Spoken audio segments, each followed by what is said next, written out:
The New York Islanders pick up a big regulation win in Carolina to head off to the holiday break on a positive note.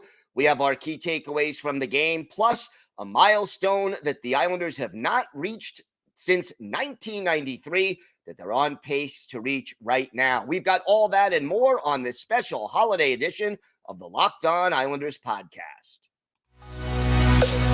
Your Locked On Islanders, your daily podcast on the New York Islanders. Part of the Locked On Podcast Network, your team every day.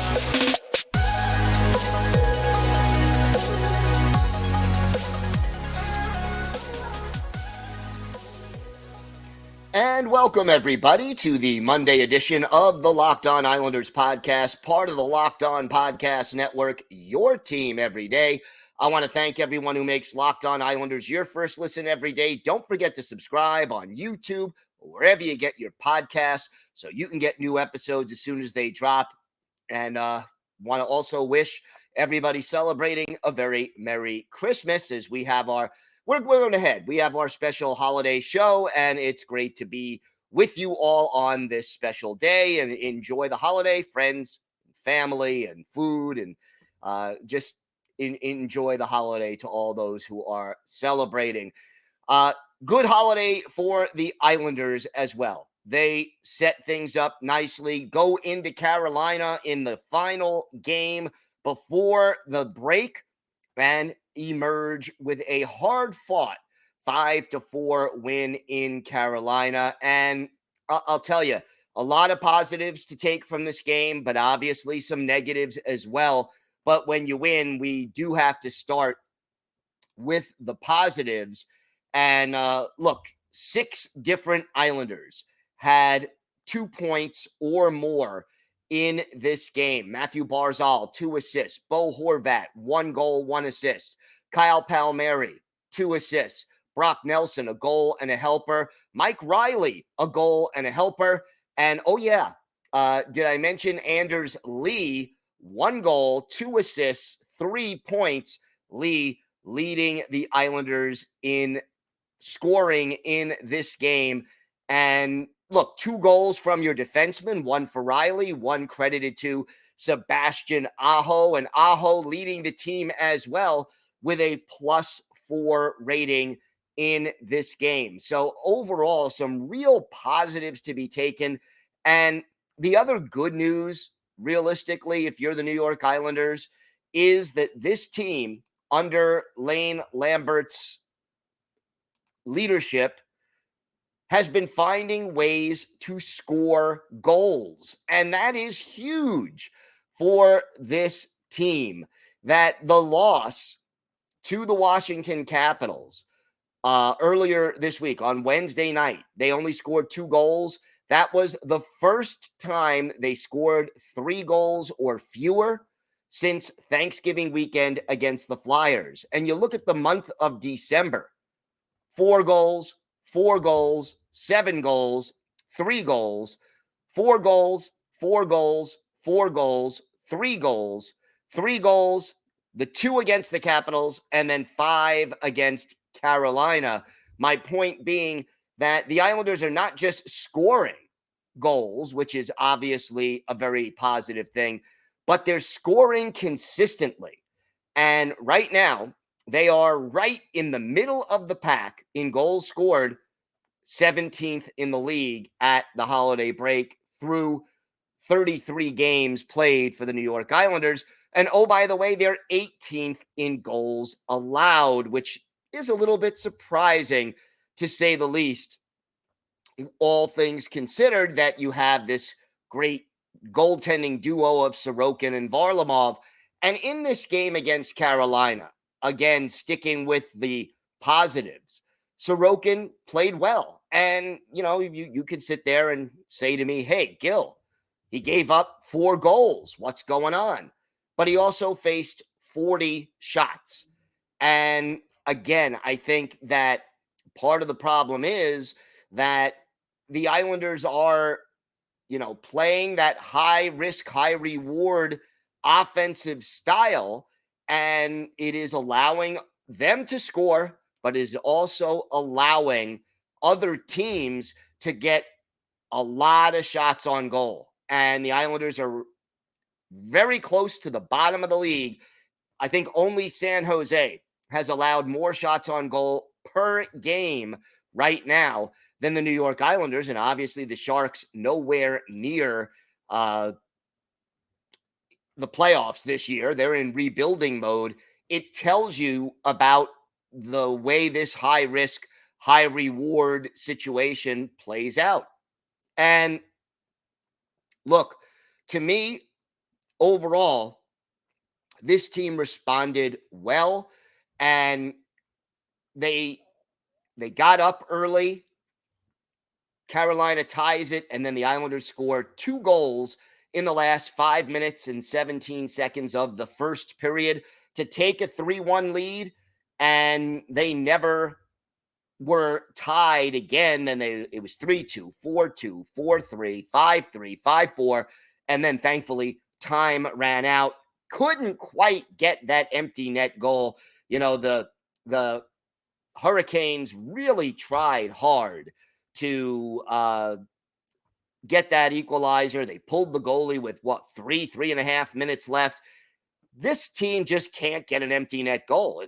They are still the only team in the NHL who hasn't done that yet, and yet a lot of positives again to take away. How about 2 players with 4 block shots each? Alexander Romanov and, drumroll please, JG Pageau. Pageau, a forward, blocking 4 shots. Julien Gauthier and Samuel Bolduc, each with 3 blocks. So, again, the top 4 on the team in block shots: 2 defensemen, which is expected, and 2 forwards, which means that this team is willing to pay the price in order to stop shot attempts and you know, sacrifice their bodies for the good of the team. That is certainly, you know, what you want to see. And then offensively, Brock Nelson leading the way with 4 shots on goal. But again, you're being outshot in this game 40-28. And that is, needless to say, a cause for concern if you're the New York Islanders, because you're giving up a lot of chances. And I think the question becomes this, and it's something we're going to discuss in the future on the show because I think it's going to be important. One thing that was always said about the dynasty era Islanders and the Islanders under Al Arbour in general was that the Islanders under Al Arbour could beat you however you wanted to play it. If you wanted to play tight defensive hockey, they could beat you 2-1. If you wanted to play fire wagon wide open hockey, they could beat you 8-6. And if you wanted to goon it up, they had guys like, you know, Clark Gillies, guys like Gordy Lane, you know, so many different players who, if necessary, could drop the gloves and go toe to toe with you and play that kind of game. So can this Islanders team similarly, right now it looks like, okay, they've opened things up. They're not playing the Barry Trotz, we're going to beat you 2-1. And it may not be entertaining, but it will be effective. They're not doing that under Lane Lambert. Lambert didn't want to do it that way last year. And then Barzal got hurt, changed back to a more conservative system. It worked. This year, they've sort of abandoned that conservative system. They were more conservative against Edmonton every day, as you'll remember I mentioned that. But the question is going to be whether or not the Islanders, come playoff time, assuming that they make it, will be able to adjust their game to that more conservative style and still find ways to beat you 3-2, 2-1, 1-0, rather than trying to beat you, well, like they did in this game against Carolina, 5-4. So it'll be interesting to see, you know, what happens down the stretch and whether or not this team changes its style a little bit when some of the defensemen, and we still have 3 defensemen out of the lineup, when those guys return, it'll be interesting to see how this all gets set up. But as of right now, the New York Islanders with a big win and looking good heading in to the holiday break, which obviously started on Sunday and will go through Tuesday when the Islanders on Wednesday return to action. We have got a lot more to get to on today's show. We'll have our hero and go to the game. We'll talk a little bit more about that. And oh yeah, for our Islanders birthday of the day, a player who spent one season on the island, but is better known as a New Jersey Devil. Let's see if you can guess who that is. We've got all that and a lot more coming up on today's Locked On Islanders podcast.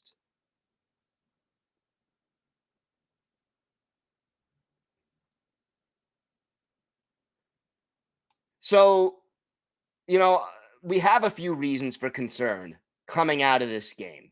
And obviously the penalty kill remains one of those concerns because out of the 4 goals scored by Carolina, 2 of those 4 were on the power play. And you can't keep allowing other teams to score with the extra attacker. Here we are, Christmas Day, and the New York Islanders penalty kill is dead last in the NHL, allowing opponents to score 29% of the time when the opponent has a power play. You can't do that. The power play, amazingly, is 6th in the league at 24.7. But you got to get the PK straightened out. It is something this team needs to fix. And, in this game, Ilya Sorokin was really on the few power plays they did kill. Sorokin was their best penalty killer, and he was the reason they were able to escape and kill them off. But overall, this team just seems to be completely out of sync with the extra attacker. And, that is something that needs to be fixed. Also, again, giving up 40 shots on goal, something this team needs to cut down on. I'm not saying go back and allow, 18 shots on goal and you only take 17. I'm not advocating for that, but cut down on the number of high danger chances. You can give up 35 shots on goal if 32 or 33 of them are from the perimeter and either Sorokin or Varlamov can see them and make the stop and control the rebound.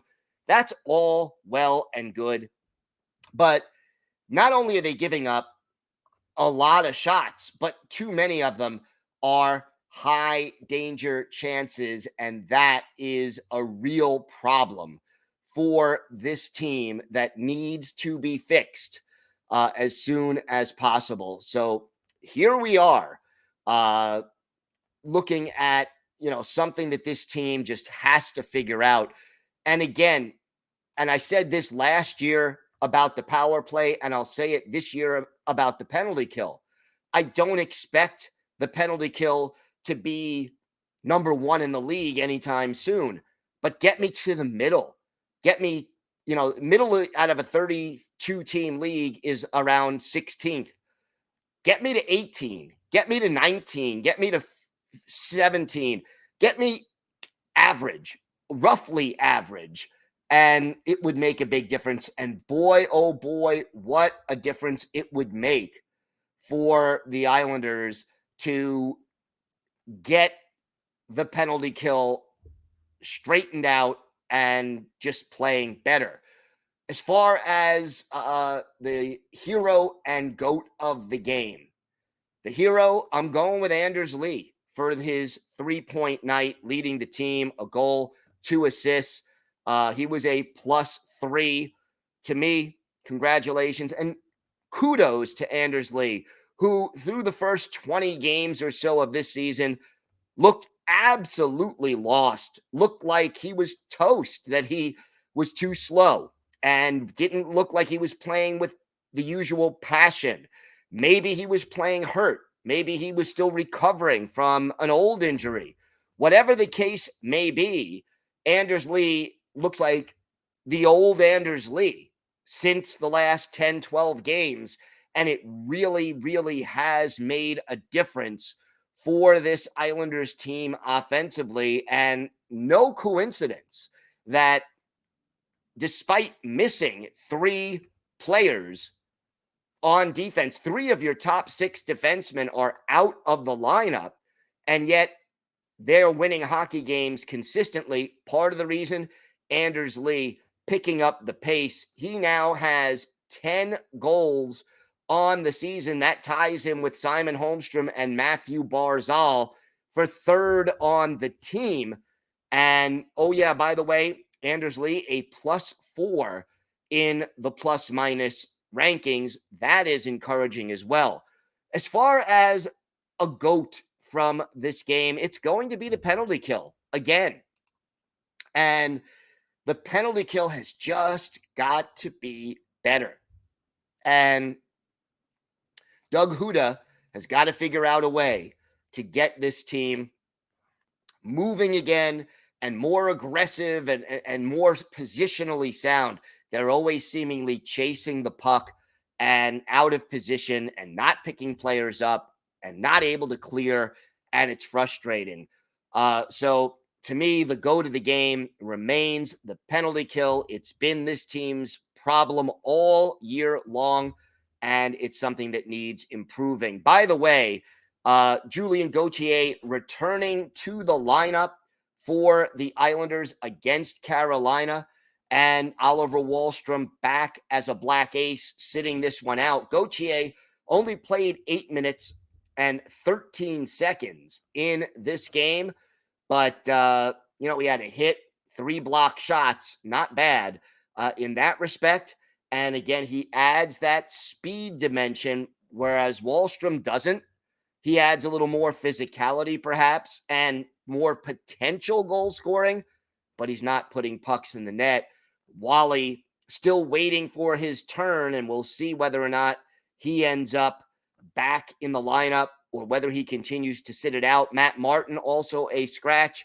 And, obviously, by the way, over this holiday break, the Islanders not able to practice because, the collective bargaining agreement between the league and the players says no games, no practice between December 24th and the 26th. So no updates on the health of any of the injured players right now. And, Adam Pelech, Ryan Pollock, Scott Mayfield, all of them, we do not know any new information about their status because the team is not allowed to practice and obviously are not. We have got some big games, though, coming up this week. Islanders will be playing on New Year's Eve and twice besides this week. They'll be playing Wednesday at home against Pittsburgh, Friday at home against Washington, and then Sunday night on the road in Pittsburgh on New Year's Eve, a 6:00 Eastern start. So it's a 5-game stretch against division opponents. And right now the Islanders have picked up a couple of points in this stretch. And it would be huge for them to, they've got points in the first 2 games with the overtime loss and the win.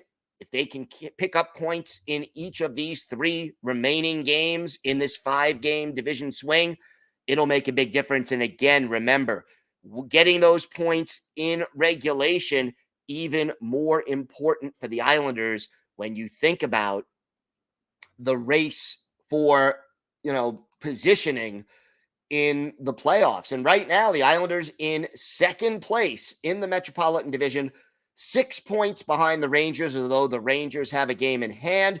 Philadelphia 1 point behind the Islanders, even in games. Washington 2 points behind the Islanders. They have 2 games in hand. And Carolina 3 points behind the Islanders, but the Islanders have a game in hand. 5 points back is New Jersey. Devils have a game in hand. and Pittsburgh 7 points back. The Penguins have a game in hand on the Islanders. There is precious little room for error right now for the New York Islanders. These next 3 games to close out 2023 are going to be huge. All right, we've got more to get to on today's show. We're going to talk about a milestone that the Islanders are on pace for, and it's something they haven't done since 1993, which, as most Islander fans remember, a great year. They went all the way to the conference final that season. We'll talk about that. We'll have our Islanders birthday of the day. All that still to come on today's Locked On Islanders podcast.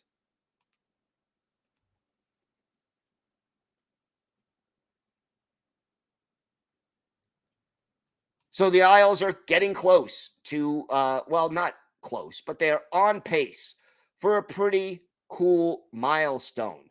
Something they haven't done since 1993. So we're talking about 31 seasons ago.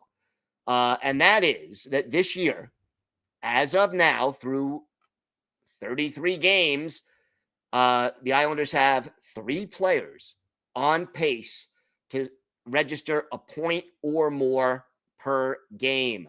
That's Matthew Barzal, Bo Horvat, and Noah Dobson. And right now, Barzal, 35 points in 32 games. Dauber, 34 points in 33 games. Horvat, 33 points in 32 games. Brock Nelson, not that far behind, 30 points in 33 games. So if Brock gets on a little hot streak, he could join the bunch. If you're wondering, the last time the Islanders had 3 players with a point or game better, 1992-93, the year they went to the conference final, Pierre Turgeon obliterated a point a game. He had 132 points in 82 games. Steve Thomas added 87 points in 79 games. And then Benoit Hogue, 70 games played, 75 points. Derek King fell 1 short. He had 76 points in 77 games, but, did not quite make it. And right now, Barzal, on pace to have about 88 points for the season. He could be the first Islander to get to 90 or more points.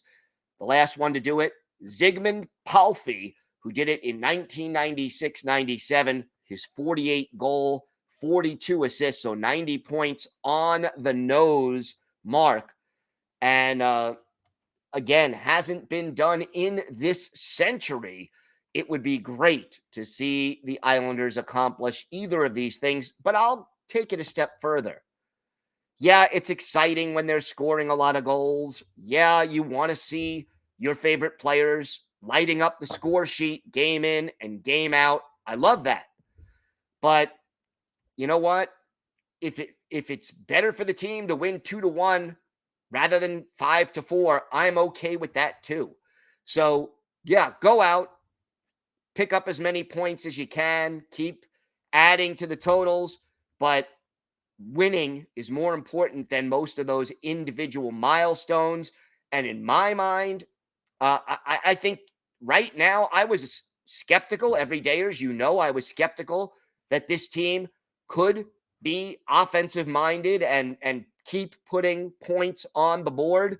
I am less skeptical about that now.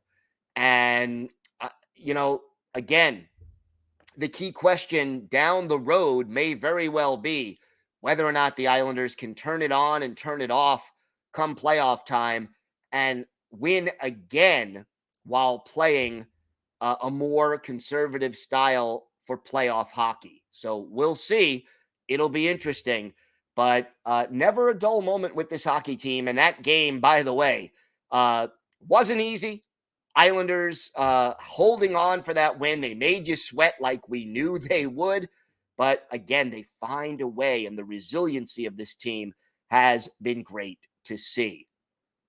Time now for our Islanders birthday of the day, and Wednesday will be the 49th birthday of former Islanders winger Jay Pandolfo, the Winchester, Massachusetts native, a second-round pick of the Devils back in 1993, 4 years at Boston University, including a 38-goal in 40-game season back in 1995-96, made his NHL debut with the Devils in 96-97, stayed with the Devils through 2009-2010, and then was with the Islanders for the 2011-2012 season, played in 62 games for the Islanders, a goal and 3 points and 8 penalty minutes, played 18 games for the Bruins the following season, and that was the end of his NHL career. Ended up with 899 career regular season games, 100 goals even, 126 assists, 226 points, add 11 goals and 33 points in 131 postseason games. And perhaps if you're Jay Pandolfo, best part, 2 Stanley Cup winning teams. So 2 Stanley Cup rings for Pandolfo. And, congratulations on that. His best game as an Islander, I think this one is easy. November 17th, 2011, at the Nassau Coliseum, the Canadiens visiting Peter Budaj, the goalie for the Habs, and Rick DiPietro, the starting goalie for the Islanders. He was later relieved in this game by Evgeny Nabokov. And in this game, our Islanders' birthday of the day, Jay Pandolfo got his only goal as an Islander and the 100th goal and last goal of his NHL career. And it was a key goal in the Islanders' eventual 4-3 win over Montreal. Islanders went up 2-0 on the goal by Pandolfo. And ironically, we're back to 2011. Josh Bailey and Matt Martin were the guys who assisted on this goal. Islanders were up 3-0, ended up then making it 3-2. Matt Molson got the eventual game winner late in the second period, and then the Habs came close, made it 4-3 late. But for Jay Pandolfo, that magic 100th goal of his career, it was the final goal of his season and of his career, and he is our Islanders' birthday of the day. So happy birthday to Jay Pandolfo, who is now going to be 49 on Wednesday. I want to thank everybody who makes Locked On Islanders your first listen every day. Everydayers, tomorrow on the show, we're going to talk a little bit about a big topic that I've wanted to get to for a little while.